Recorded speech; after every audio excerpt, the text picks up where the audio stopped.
Hey there, everybody. Welcome to this episode of the Higher Ed Geek Podcast, episode number 42 with Savanna Kiefer, aka the Dorky Diva. So this is a big Star Wars focused episode, but also on Savanna and her journey and kind of her path to working for herself, starting her own business, doing social media stuff, and just all that she has learned and loves about the Star Wars franchise. She talks about it a lot in her podcast of the same name over at Dorky Diva. So we'll link out to all the stuff that we mentioned in the episode as per usual, but really fun.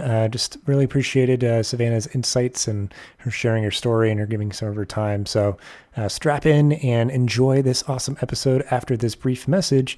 This will be episode number 42 with Savanna Kiefer. This episode of the Higher Ed Geek Podcast is brought to you by Top Hat, the teaching app that makes active learning come to life. Top Hat helps thousands of professors create their perfect course. Our app is easy to use and allows you to engage your class, adopt next-generation textbooks, and run tests, all within a secure digital environment. See why faculty in over 700 colleges and universities across North America trust Top Hat to power their classrooms. Visit tophat.com/higheredgeek. That's tophat.com/higheredgeek. Well, and where did you head off to? I went to Portland for the weekend. It was my first time there. And then one of my friends came out and visited me, and it was her birthday this weekend. So we did 2 days in Portland, then we did 2 days in Seattle, which is where I live, but we did more like touristy stuff here.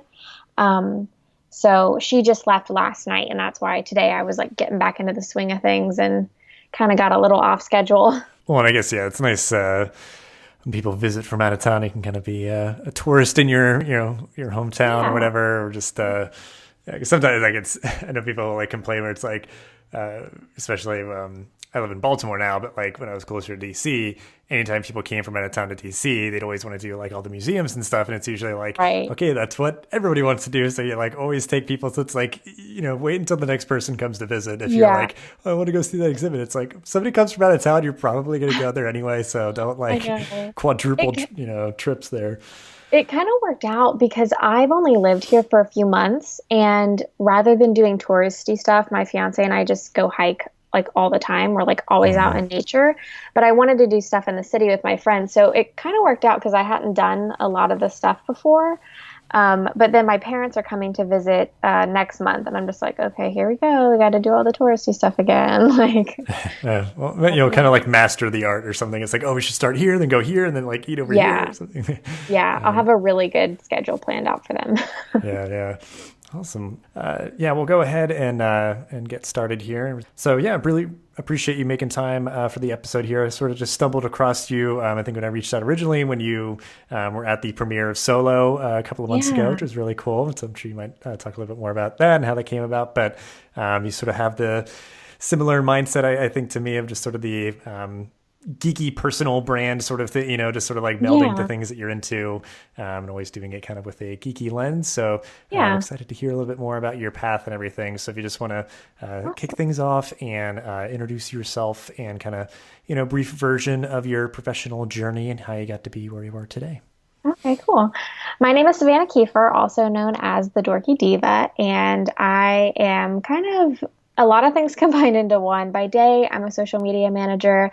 By night, I'm a blogger. I love to blog about geek fashion and pretty much anything Star Wars related. I also have a podcast called The Dorky Diva Show where I sit down with my co-host Brian and we just talk about everything under the sun that's related to Star Wars.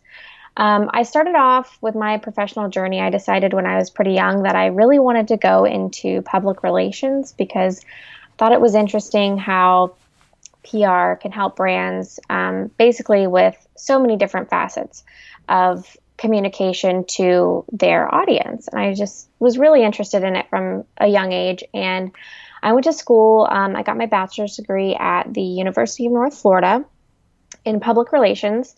And I ended up not even doing anything with public relations because as I graduated, I was finding myself more and more immersed in social media. With my blog, like I love being online, talking with other Star Wars fans about what we love, and all of that communication is done on social media. So now I do that by day. And my first job was actually a videographer and social media position with the fangirl lifestyle company, Her Universe. They do all kinds of cool fangirl fashion, and the founder of the company is Ashley Eckstein, who voices Ahsoka Tano in Star Wars: The Clone Wars, which is now back, which is super exciting. Yes. So for about a year, I did videos for her brand that were on YouTube and all her social media platforms. And I would run both her business social media and her personal social media. So everything for Her Universe is under one brand, whether it comes from Ashley's voice or the brand's voice. It all needs to be cohesive. And so I always took care of that. And now I'm doing social media from home for, a few different brands, a lot of tech companies and a couple fandom companies as well. But it's just nice to be able to work from home, work for yourself. I learned a lot of things working for a few other businesses before, and now I get to kind of combine all of my loves into one thing, which is really exciting. Very cool. Yeah, 'cause I guess it's cool. Like you're able to help because I think you're well connected in those community. Like you're just a very, excited, like enthusiastic fan, and you get to help these other sort of organizations and groups and companies and stuff and businesses. It might be hard for them to have like a full-time, like established person. So if it's almost just like, okay, well, I'll like do a little bit here, a little bit, you just kind of like ad hoc it together, and then you're able to just like, kind of just spread the goodness around of, what you've learned and everything. I think it's interesting because a lot of brands these days are hiring fans to do their like community management or social media management. And I know a lot of businesses kind of look down on that because they're like, oh, well, our fans, are going to be too excited about basically working here to do their job well. And I think that is the case sometimes, but I think in some cases, especially when I worked at Her Universe, I was such a fan of the clothing and I knew the product so well that I was able to help more people because of that.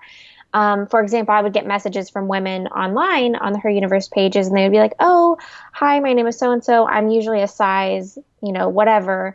What size should I get in this specific Star Wars dress? And I'll be like, well, here's what you need. Like, I actually own the product, so here's how it fits. And I think that kind of gave me an edge on what I did every day because I knew the fandoms they were talking about. I knew the characters they were talking about. I knew stuff about the fit of the clothing.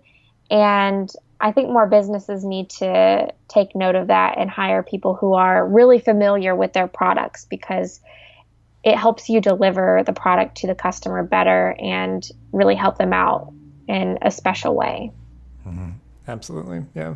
Because I see that a lot of just like how organizations might like recruit and like how the mindsets of people are when they're working at different places where it's like, you could be just like a social media manager who happens to work, in these like kind of fandom communities versus like, no, like I'm a part of those fandom communities and I also happen to do like social media, like it's sort of like you're in those spaces and you're able to like maybe, communicate using a language or it's like, I use this stuff, right? Yeah, I'm a fan of this stuff. I know everything versus like, you don't even know who the characters are. So you're just like, or, Exactly. I guess it could like, sort of go either way. Like if you were like the best social media manager on the planet, it's like, well, yes, we should get you even though you don't really know the stuff, but it's like the balance, like you would hope that it would be balanced. Like you're really good at your job, but you're also like somebody who's really into the stuff that we're, sort of talking about here. So, and like the best of both worlds. Yeah.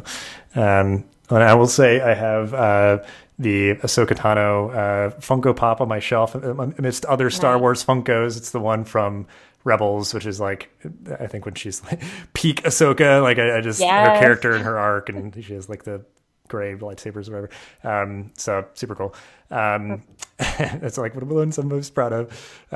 So I guess I'm curious then, you mentioned you're not doing like formalized public relations work and how most people would probably view that, obviously just utilizing communication skills and stuff that you've learned in college. But, if it was maybe a class or something you're involved in or something like that, thinking back to your college days, what is something that you got from that experience that you still, that still kind of resonates with you either like personally and or professionally? Yeah, college was a really tough time for me because I was not your typical college student that wanted to go party and like be in a sorority and be social all the time. I was very to myself. I didn't go to parties, and I was really there just to focus on school. But I think that really did give me an advantage because I really just wanted to have conversations with my professors, like in their office hours, about assignments, about my future, about my goals, rather than like going to a party and talking about, the cute guy across the room. Like I just wasn't into that. But it really did help me because now I still have like professional relationships with a couple of my senior level professors from school. And it's nice to have those kind of mentors in my life, even though I'm not really going down the path of PR like I had planned or like I had intended to. It's nice to have people that understand who I am as a person and understand what I love. And they know that I love Star Wars. I talked about it all the time. And they wanted to see me kind of achieve whatever I wanted to do in the realm of Star Wars because that was my passion. So I think in college, even though I studied public relations, it did help me do what I am doing now because my umbrella degree was communication. And then my focus was in public relations. And then I also minored in photography.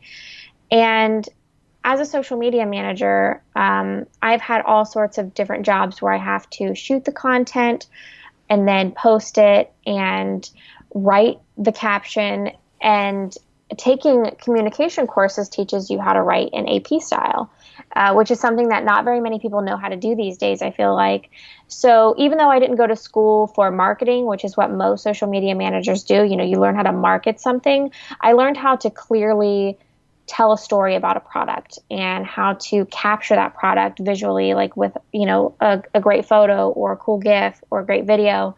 And I look at myself as a self-taught person. So a lot of things in social media that I didn't learn in school, I'll just go online and figure it out and teach myself. And that's something that I really encourage a lot of people to do. I don't think college is for everyone personally. I think there's a lot of things out there, a lot of different professions that don't really require you to go to school. But I encourage people that if they do go to college, use your time in school to really learn everything that you want to do, whether you're learning it in class or you're learning it on your laptop in the library. I used a lot of that time to develop my blog more. And, just having a blog has taught me how to do really simple domain hosting and really simple coding and photography and things like that.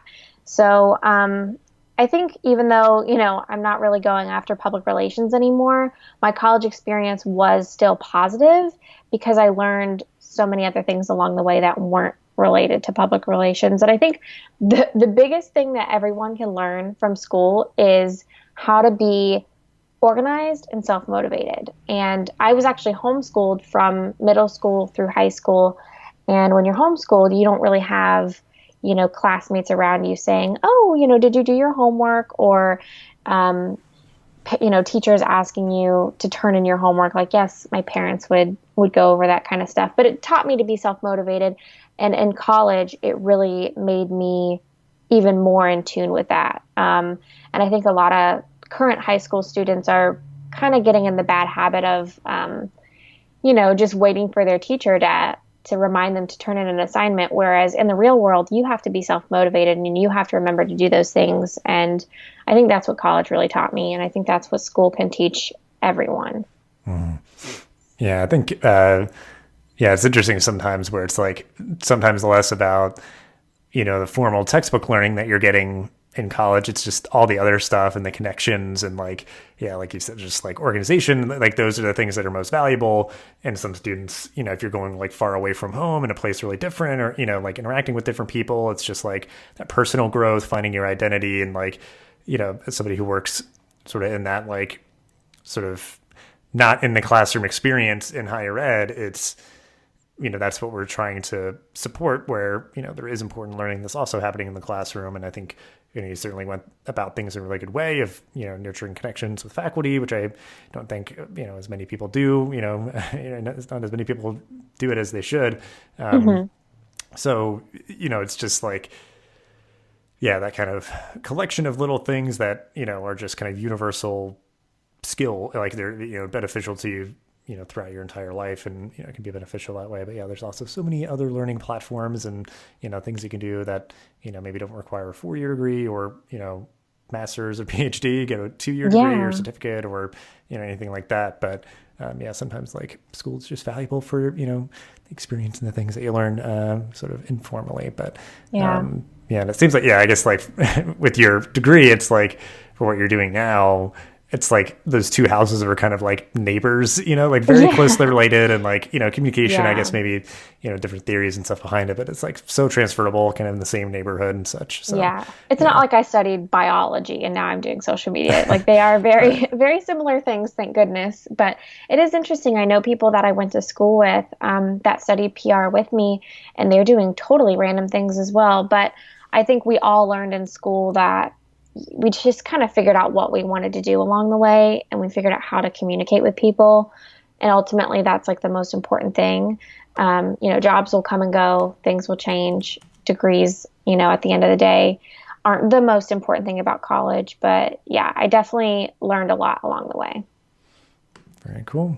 Well, this lead us kind of chronologically to, where you are now, and you're doing, just a lot of that social media marketing work. And I guess too, if you want to talk maybe a little bit about like, because I guess it's part of the mix of like your podcast and your blog and that sort of thing. It's just like, what do you enjoy most about maybe just that, that array of different things that you do, like if that's sort of like something that helps keep you engaged, that it's, a lot of different things versus just one job. But yeah, just kind of explore, I guess, what you really enjoy about the work that you're doing right now. Yeah. I think what makes me so excited about what I do now is that because I have built up such an awesome community through my blog, on my various social media accounts, I learned so much through those accounts that help me in my actual work. So I'm always staying up to date with different digital trends, and like Instagram is always adding new things. Like there's Instagram TV now. And because I'm on social media so much, just to interact with people who read my blog, it helps me with my day-to-day work when I'm helping clients that, don't even know about Instagram TV. And I'm like, oh, well, this would be a great feature for you because you're always posting videos. Here's another way you can do it. And it is nice because since I get to work from home, I have so much more time in the day to get everything done that I need to do. And I know, like previously when I worked at Her Universe, it took me an hour to drive to work every day and an hour to drive back. Well, that's 2 hours a day burned up. And I had to have a scheduled like meal break for lunch. Well, at home, I can just eat and work at the same time, like I don't have to, legally not be working while I'm on my lunch break. So it's nice that I get to kind of build my own schedule. I wake up pretty early in the day. I get up usually around 6 in the morning, and I'm done by like 2 in the afternoon. And then I have the rest of the day to work on my blog. So the beginning of the day is all work for my clients. The end of the day is usually when I start brainstorming on what my next blog post is going to be, or, coming up with content to post for the next day. And it's nice because it gives me so much time to actually accomplish those things, where I think most people who work like a 9-to-5 job come home at the end of the day and they're so tired from work that they've lost all of their creative motivation, and they don't have time or the energy to work on their personal projects. And I'd love for one day the Dorky Diva to become something that might be my full-time job. I don't know what that would be yet, but it's definitely on my radar. It's something that I think about a lot. But it is nice that right now I can be really flexible. And I just really love social media management because you have such personal connections with the client you're working for, and you're trying to deliver the best message possible to engage people with their product or service that they are providing. And it's challenging, and I like having a challenge. I'm always trying to figure out new ways to do things online that are different and eye-catching, because social media now is so heavily saturated, like you have to stand out. But it's a good thing because it pushes me to constantly learn new things and research like different trends that are coming out.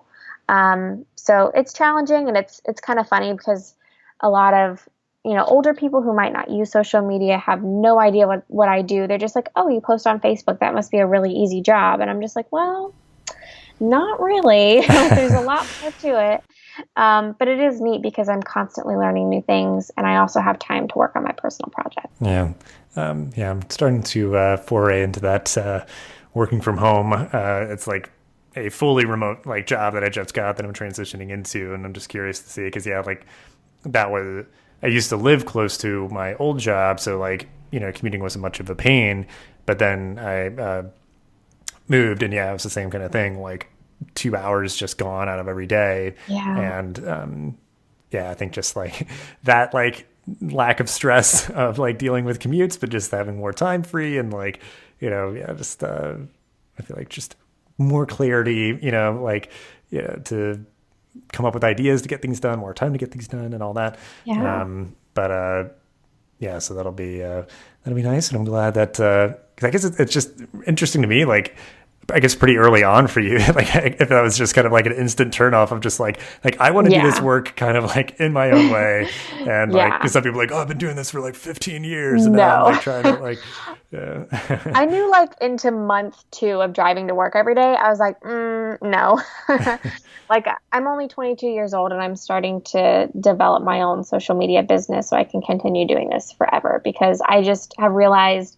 No matter where I am, no matter what I'm doing, I don't like working for other people. And I come from a family of small business owners. My dad has owned his own business for as long as I've been around, and I can see how much he enjoys his work because he's the one in control. Whereas most people who don't like their jobs don't like them because someone is bossing them around, telling them what to do, or really heavily critiquing their work. So I think I'm all for kind of doing your own thing and starting your own business. It's a lot of hard work, but I think ultimately in the long run, it will really pay off. And I think I'll be much happier than driving to work every day for like an hour.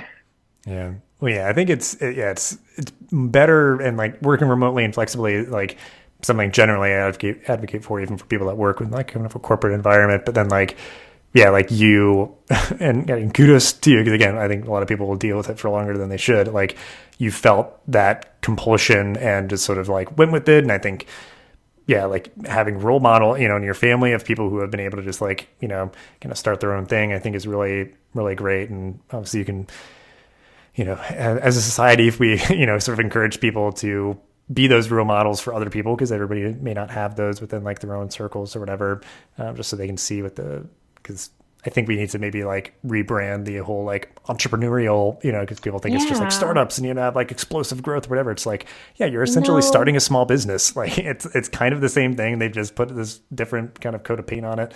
But it's like, like you're running your small business and you had some role models to see what that would be like. And, so that's it's really neat cool. too, because someone else that I went to school with is doing the same thing. She started her own marketing firm and we're kind of learning from each other, and she's been doing it for longer than I have. She's also older than me, so she has a lot more experience under her belt.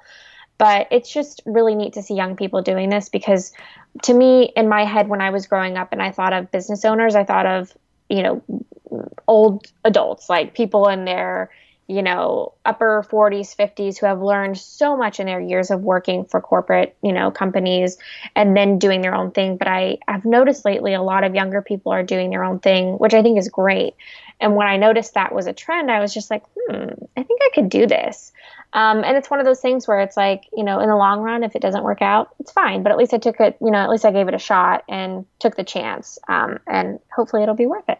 Yeah. And you're still building experience and you can take that with you anywhere. And, because I guess it's also like, like you're saying, like this type of work, if you're going to do it well, takes time and effort and, experience of, managing tools and all that kind of stuff. And, so it's cool that you're able to bring that expertise to other folks that, can benefit from it. But, well, I guess, you've mentioned obviously geeking out about like Star Wars is your big thing and, that's a big focus of your podcast and stuff. So I guess if you want to like dig deeper about like the aspects of that you geek out about or anything else that's part of the kind of pantheon of things that are big geekdoms for you.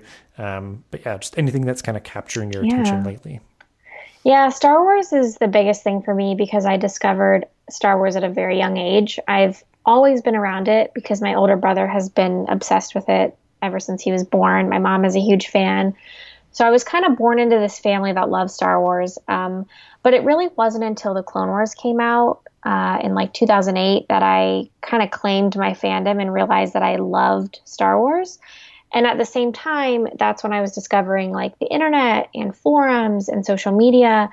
And I think my love for Star Wars kind of grew with other people online. I loved Star Wars so much because I found other people online that loved it as much as I did, and I became friends with them.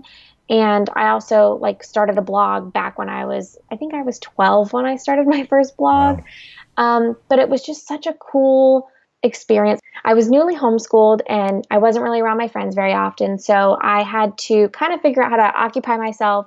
And Star Wars was kind of that thing that gave me something to do and also be creative. So I could watch the Clone Wars and see a new episode and then, go on my blog and write about it and connect with other people that were also into Star Wars. So it kind of all started from there, and now it's just this huge thing where it's the pinnacle of my life. It's very important to me because all of the close friends that I've made via Star Wars. And I'm getting married soon, and my fiance and I actually met at a Star Wars convention 6 years ago.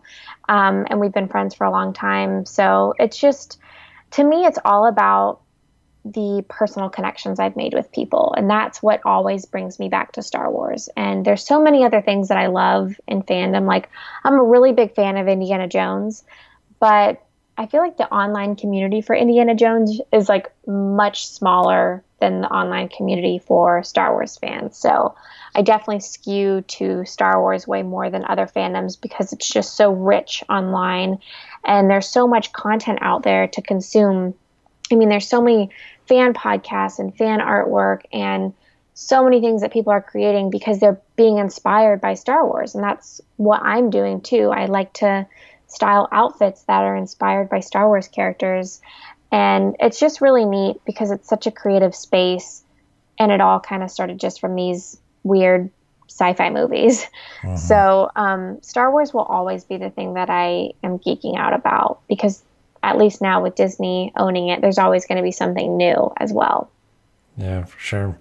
Well, I like what you've been doing with your podcast too, just like, because I think it's keeping up with the things that are going on now, but then you're also doing like kind of revisiting the prequels and kind of like talking about those too. So like, because I guess, yeah, it's this thing that's been a part of your life for a long time. And I think maybe people don't necessarily like, revisit it as much, or even like if they do, like the way that you're doing, like having these like very critical, deeper conversations about it, or like what it's meant to you or means to you now and different points in your life and stuff like that. So I guess, because I'd want to ask like, you've alluded to big things that it's given you, kind of positively contributed to your life and like your partner and all that. But I guess like, especially now as you're kind of like revisiting things and just like the new stuff that's coming out, like, and obviously it's giving you like community and your, different like job opportunities, the interest that you have, just, I guess, because I'm most at this point, I guess, like with the podcast, like, you're viewing it in a different lens and talking about it. So like, when you're looking at this inspiration and the content and the messages and all that, like how you see like Star Wars contributing to your life positively in that way, maybe if it's like changed over time or like if you see different things in different ways. I don't know, like I'm like having a hard time like kind of like capturing like this question in my head, but I guess just that idea of like, obviously Star Wars has definitely been a positive contributor to your life, but I guess just like as you're revisiting things and it continues to be a presence, like what are those different maybe like messages or things that you're picking up on over time? Yeah, I think the biggest thing for me in Star Wars is a message of hope, and it's such a positive influence because of the messages they share in the movies and the comics and the shows and everything. But ultimately, for me, I think I just fell in love with the characters at such a young age that I feel like those are my heroes. Like Han Solo is my hero. And so when the new Solo movie came out, I was just so pumped for that movie. And the podcast is such a fun avenue to talk about Star Wars because I'm not sitting there writing a blog by myself. I'm like engaging with someone else. Like my co-host Brian has very different views on Star Wars than I do. And he also has different life experiences, which bring him to different views on Star Wars. So it's always fun for me to have conversations with other people about it and find out, what is it about Star Wars that everyone loves? Like there's always different reasons why someone loves Star Wars. I always hear different stories from how people discovered it to how they consume it to, why it's still an important part of their lives today. And I love doing that on the podcast because it's just interesting to hear other people's stories. But definitely the movies themselves, like without any of the personal connections I've made from it, any of that stuff, what brings me back to Star Wars is the just clean fun and encouragement, hope, and inspiration. And at the end of the day, it reflects life, I think, in really big ways. And I have a hard time connecting with other sci-fi franchises because I don't find them as personally relatable, but Star Wars to me is very reflective of real life. And a lot of the characters in Star Wars I can personally relate to because they've gone through struggles, like I've never been kicked out of the Jedi Order, like Ahsoka, but I've gone through similar situations where you have to make a choice to leave something and kind of forge a new path. And I think that's why Star Wars is such a big deal in my life because I've learned so much from it. Yeah, definitely agree. Yeah, like the hope thing is like a big thing for me that resonates. And yeah, I mean, they're just like a fun time at the movies. Yeah. Like you're saying, like kind of in a vacuum, it's like that is what like awesome movie theaters were built for, is like these epic adventures like that have like a good message and, take the whole family to. Pretty much anybody can see them and just kind of have a good time. So, but then, yeah, it's like also, yeah, if you're like really like, getting deep into the lore and all the expanded universe or just like, I think, yeah, if you revisit it at different times, like different things might kind of prop up more. But yeah, and I guess, on that, is there other stuff Star Wars related or otherwise, I guess, that you're like reading, watching, listening to? Because again, yeah, Star Wars obviously has a huge like expanded universe, different content mediums and all that. So yeah, I guess anything kind of specific content that we could like link out to in the show notes that's grabbing your attention. I'm not a big reader, to be honest, but I do listen to a ton of podcasts. And right now, the two that I listen to most frequently are the Interesting Podcast and Sky Talkers Podcast. So the Interesting Podcast is actually my co-host Brian's own podcast, and he talks to pretty much anyone under the sun that he thinks has an interesting life story or could be interesting to talk to. So he's talked to different CGI artists at ILM. He's talked to different creature performers from the Star Wars movies. He's talked to actors. He's talked to small business owners. He's talked to cosplayers, like literally anyone and everyone you can think of, he's talked to them. But it's just so neat because there's always the same theme within their stories. Is a lot of times people who are very successful that he talks to, they share their stories of failure and struggle. And I just think it's great to remember that, everyone fails at some point, and the important thing is just to learn from it and get back up and keep going. And the Interesting Podcast inspires me because Brian talks to so many different people. It just makes me remember like how small I am in this big world, but we're all very similar because we go through so many similar experiences in our lives. So that's a really good one. And it's kind of Star Wars influenced, but he talks to a lot of other people that have nothing to do with Star Wars. So it has a good mix. If you are a Star Wars fan, you'll enjoy it. If not, there's plenty of other content in his episodes that will interest you as well. And then the second one I mentioned is Sky Talkers Podcast. It's hosted by two of my really good friends, Charlotte and Caitlin. It's a all-female hosted podcast, which I think is really great. And these girls are probably, in my opinion, the only people on the internet right now that are having deeply intellectual conversations about Star Wars. And it's fascinating to me because when I watch Star Wars, I sit down to have a good time. And I don't sit there and think about the inner workings of the character's mind and like their psychology and all of that. Like I'm very much a surface level consumer when it comes to Star Wars, as far as understanding the characters and the depth of their, motivations and things like that. But Charlotte and Caitlin get into like the nitty gritty of Star Wars, and they talk about different themes within the movies and the shows and the books. And they love talking about character transformations, which is really interesting to me. So that's a really great one. And their show I actually listen to pretty much every day, honestly. I re-listen to a lot of their episodes because they're just so rich with information that sometimes when I listen to podcasts, if I'm working or if I'm driving or something, I space out for like a couple minutes and then I come back to it. And so I listen to their shows a couple times just to really get all of the information that they're sharing. And it's just a really good show. And I talk about their podcast all the time on the Dorky Diva show because they are just so impressive. And I think they've only been around for maybe a year and a half. And they're already just killing it. Like, they produce such great shows. So I highly recommend them.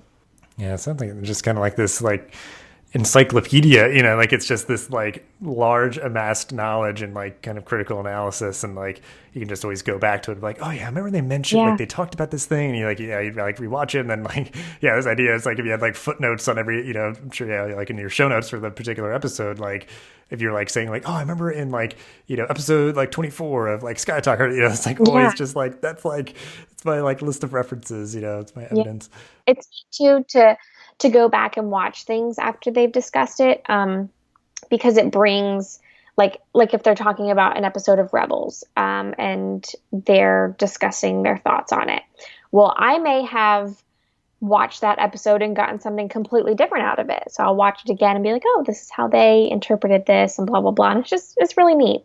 Yeah. Because I think, yeah, sometimes it's hard, like, on like a general point. Sometimes I don't like to read too much or like get too much ahead of time. If it's like, I know I'm going to see this thing, like I don't need to like sort of preempt it, but then it's like you watch it, you enjoy it. And then, yeah, you get that critical analysis, and then you maybe rewatch it with that like different lens of just like, oh, I see what they were talking about. Or like, oh yeah, I didn't catch that the first time, you know, like definitely big movies. Like I'm starting to try to like give it a second chance. If I was just like, oh, I was like so overwhelmed because I was just like trying to like, you know, keep up with everything, or I didn't know what I should have paid attention to. But then you like go back, especially after like reading reviews or like listening to podcasts or something, you can kind of, you know, appreciate it maybe on a I had to do that with La La Land. Like my brother went and saw La La Land when it was in theaters, and he just raved about it and was going on and on and on about it. And all my friends loved it.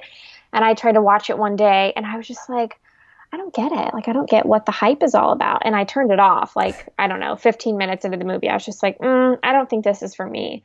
And I tried watching it again, and the same thing happened. And then I watched it for a third time, and I was obsessed. And I like bought the soundtrack and was singing the songs in my car, and like, love that movie. But yeah, sometimes it just takes me a few times to really understand like what people are loving about something. And Star Wars for me is interesting because since there's so much different content out there, I have to be honest, like I don't love everything about Star Wars. And like, for example, with the newer movies, Kylo Ren's character is not interesting to me at all. But on Sky Talkers, Charlotte and Caitlin love Kylo Ren, and they talk about his character all the time. So it's neat to hear, you know, what is it about this character that they love so much? Whereas I'm over here just like, you know, totally hating him. But it's so neat that a franchise like that is able to serve so many different kinds of people. And at the end of the day, most people are usually pretty happy. Mm-hmm. Yeah. Yeah. I'm not sure how I feel about Kylo Ren either. I'm kind of, I don't know, conflicted. He's not my fave. Yeah, it's like, 'cause it's like, oh, he's just a little brat, but it's like, oh, he's more complex than that. He's just so much going on. I don't know. Like, I'm just like, I can see both. I'm always like a very relative person, for better or worse too. So I'm just like, no, I see what you're saying. I also see what you're saying. Yeah, but I don't feel the same way.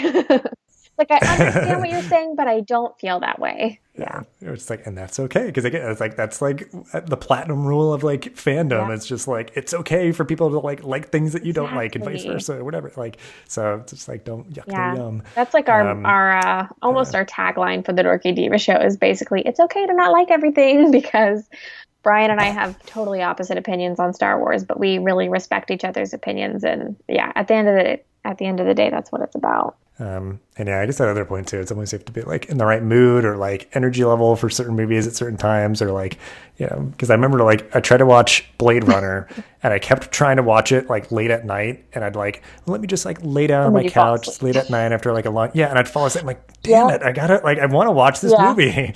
And yeah, like third time's the charm for me too. And I finally watched it, and it was like, on one hand, you know, it's just the classic sci-fi, and I was like, all right, cool, I finally know all these references, and it was like good, but also like, I was like building it up and it'd been such a long time coming. I was like, okay, this is never going to be as good as I thought it was going to be. And it was also like, this like odyssey that I was on. But, so yeah, it's like, I just needed to be like, okay, like middle of the day, sit up and just like have like snacks and food to energize me. So, we'll wrap up the episode here. On the optimistic note that we like to do. So what are some things that you are looking forward to in your job, life, and or the world? Wow. Well, mostly I'm very excited about starting my business and getting to know new clients and really building that platform. And at the same time, I'm just really excited about the future of the Dorky Diva because that brand means the world to me. And I feel like every day I'm meeting new people that read my blog and are similar to me and, might have similar blogs. So I think I'm just most looking forward to growing both my business and my blog. And maybe one day they'll combine into one thing. And then on a separate note, I'm really excited about Star Wars Celebration next April because that's where I get to see all my favorite people and meet new people, and it's just a really fun time. So, yeah, just excited about all things work-related and celebration. Very cool. All good stuff to look forward to, and wish you the best of luck with all that you do, and really appreciate you making time for this and sharing all that you did. And I'll definitely link out to all your stuff and all the stuff that we talked about in the show notes. So, yeah, just thanks again and have a good rest of your day. Yeah, thank you so much, Dustin. This podcast is a proud member of the Connect EDU podcast network, bringing together diverse voices and thoughtful discussions to the higher ed community. Check us out online at connectedu.network or on Twitter at connectedupod. Thanks for listening to this episode of the podcast. Make sure to rate, review, and subscribe so you never miss an episode. Thanks again for listening, and we'll see you in the next episode of the Higher Ed Geek Podcast.